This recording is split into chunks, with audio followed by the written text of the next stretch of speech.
In the sport of bowling, other than your God-given ability, probably the most important thing is the bowling ball.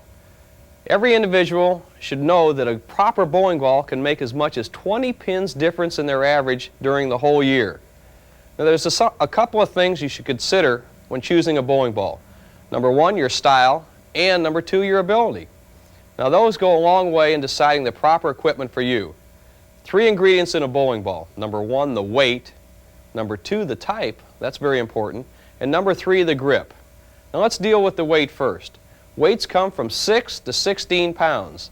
The 16-pound ball is the most important and is the one used by all the pros for the very simple reason that 16 pounds is the best method to knock down the pins consistently. Remember, those 10 pins weigh as much as 35 pounds. The only way to consistently get strikes is use the maximum weight. But should everybody use the maximum weight? Not necessarily. Here's the reason why. In all sports where a ball is used, you can take basketball, football, golf, tennis, bowling is no exception, accuracy is the #1 ingredient. And if you use too heavy a ball, you sacrifice accuracy for that little bit of extra power.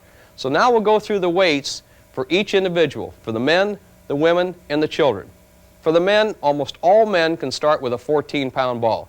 They're strong enough, even as beginners, to use the 14-pound ball. And I feel that all men can move right up to the 16-pound ball after about 2 years of bowling. Now the women, most women start with around a 10-pound bowling ball. They're available in every bowling center for use in league, and after you get used to a ball, move up to a 12. Most women use a 12-pound ball. That's usually the weight that I suggest to go out and purchase a ball, right at the 12-pound weight. In fact, the 12-pound ball is the most sold ball in the country today. Women can still get accuracy with that 12-pound ball, not hurt their hands, and still get enough power to knock over the pins. And finally, for the children. The manufacturers are really conscious of the children. Many children at the beginning of the game today, they've made bowling balls down to just 6 pounds. And that's great. Now I'll tell you what, as you go into a bowling center with a child, and you want to find out the proper weight for a child so you don't injure his style, injure his muscles, and that he can handle it easily, have them pick up the ball off the rack. Hold it by their side for a count of, say, 10 seconds. If you don't see them being pulled off balance like that or having to grab the ball, you can rest assured that that ball weight is not too heavy for the child. Remember, start the child out with as light a weight as you can possibly find because they have young, tender muscles and they're developing their style. And if they're too heavy a ball, it pulls their body out of position and they end up with a bad arm swing. So for the youngsters, start them out with a light ball. If you can find it, go for the 6-pounder.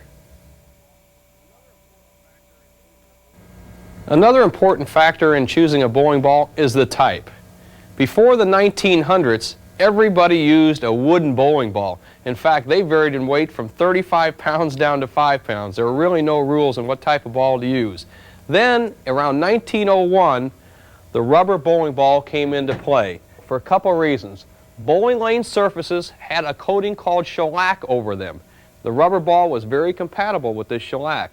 This went on through World War II when the Japanese cut off the shellac to the United States here. Then the manufacturers, they invented something else, a lacquer surface. The rubber ball was compatible on the lacquer surfaces. But then around 1960, the lacquer surfaces began to go out, and the surfaces we have today, the polyurethane surfaces, came in. Now the rubber ball didn't work good on the polyurethane surfaces, so the manufacturers came up with the plastic ball. Now the plastic ball was the ball of the 1960s and on into the 1970s. And then along came the bowling ball that you see most of the pros use today, and that is the polyurethane bowling ball. Now I'll go through the 2 balls that I believe are best for today's surfaces and tell you why, and you can make your choice. The polyester or plastic bowling ball that we saw come in the 1970s is an excellent bowling ball. It bowls well on almost all the polyurethane surfaces and the synthetic surfaces we see today. There's a number of good things about it. Number one, it's of medium price and it's available in all colors and all weights. The biggest drawback to the polyester bowling ball is that it is susceptible to cracking and sometimes chipping. Now remember, you can plug it up if that happens, but you hate to go through that time and time again. The ball that most of the pros use and most of the tournaments are won with today is the polyurethane bowling ball. This is also from the polymer family, like the plastic ball, but it is much harder and much more durable than the polyester bowling ball. The biggest assets to this bowling ball are three things. Number one, it hits almost all the lane surfaces we hit today. A little bit of the lacquer surfaces that are still left around, the polyurethane surfaces, which most all of you bowl on, and the new synthetic or artificial lanes that are coming in today. The second asset is its hooking power. It hooks a little more than almost any of the balls made before. And the third asset is that it is very, very durable. It's hard to chip or crack this ball. Now the biggest drawback for all of us is naturally one thing that's anything that good in the United States is the price. It's a little more expensive than all the other bowling balls on the market today, but I think it's well worth the price. You make your choice. If you bowl with a polyester ball and like the lighter weight and colors, by all means use it. For the avid bowler, especially the guy who is or woman who is aspiring to get up to that 200 average, I recommend the urethane ball. The third element you need to decide on when buying a bowling ball is the grip. There are three basic grips in the sport of bowling. The conventional grip is indicated by the green tape. That's where the fingers are inserted down to the second knuckle. Now the drawback to this grip is great for accuracy, but it really is very marginal on the power because your hand is too cramped. The second type of grip is a semi-fingertip grip, as indicated by the red tape. That's the grip where your fingers are inserted down between the first and second knuckle. And finally, the third type of grip is the full fingertip grip. That's the grip where the fingers are inserted to just the first knuckle, as indicated by the blue tape. Now you have three grips to choose from, but I'll give you my recommendation and what I've found that most of the great pros over the years have used. They've used the semi-fingertip grip because this is the best grip for easiness on your hand, for maximum control, and for maximum power. The semi-fingertip grip, remember, the fingers are inserted just between the first and second knuckle. And look at the power you have with this grip. Look at the 16-pound ball, roll it right on the tip of your fingers, right there between the first and second knuckle. But watch how easily my fingers come out of the ball. Tremendous control, yet easy on your hand. Now, the fingertip grip is fine for somebody who bowls all the time, but remember, most of the top pros have always used the semi-fingertip grip. Now you have the three elements for you to choose from: the weight, the type, and the grip. I recommend that you go to your pro shop, see your certified pro ball driller. Let him work out what's just right for you. Remember, he can tell you the right weight, the type grip, and the type surface that you need in your bowling ball. Also, you do not have to purchase a new bowling ball. There are many used bowling balls that have been plugged up that can be re-drilled just to your style. An often overlooked piece of equipment in the sport of bowling is the bowling shoes. They're probably one of the most important elements in the game. Now when you go into a bowling center, you can rent shoes, rental shoes, and they're good quality. The biggest drawback is they're made for both left-handers and right-handers. They have leather both on the left sole and the right sole. I recommend that you invest, and I mean invest, in a good pair of custom shoes. All the manufacturers make them.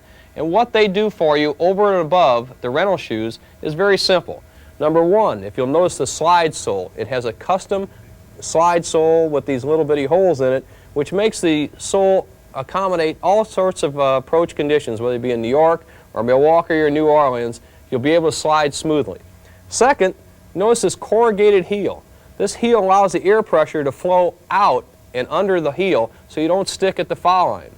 And often overlooked is the right foot or the pivot foot.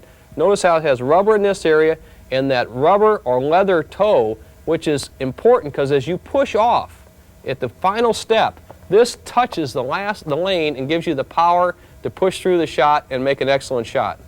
Now one other thing that I often see in bowling around the country is the use of powder. Sometimes people walk back on the carpet and build up static electricity on their shoes, or they have a soft heel on their shoe, and to the inconvenience of everyone else, they stick a little bit at the approach.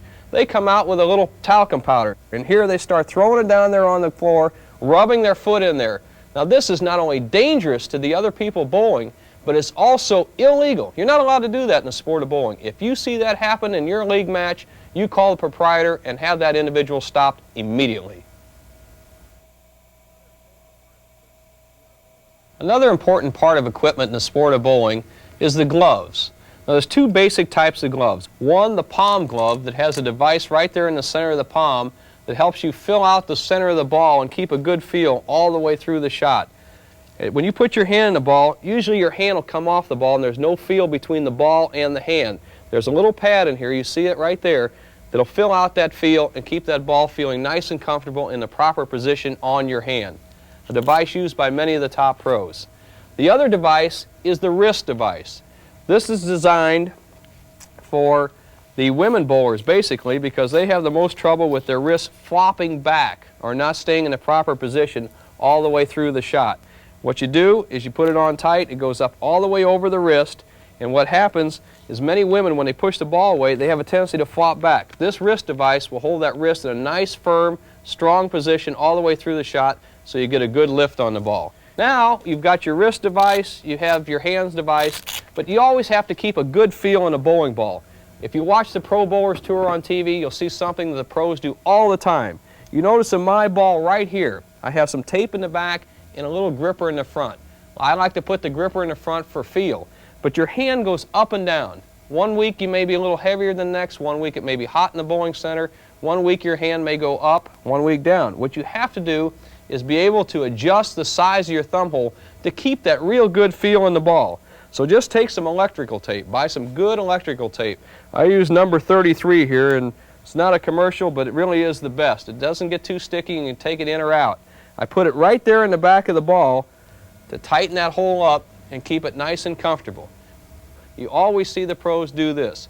And the last piece of equipment that we use to keep a good feel is the rosin bag. Remember, don't get it on the approach. It's illegal to use it in the settee area, but pot a little bit on your hand just before you go up to make your shot, and you get that real good feel in the thumb hole. So remember, use whatever wrist device works good for you, but an absolute must is that tape and scissors.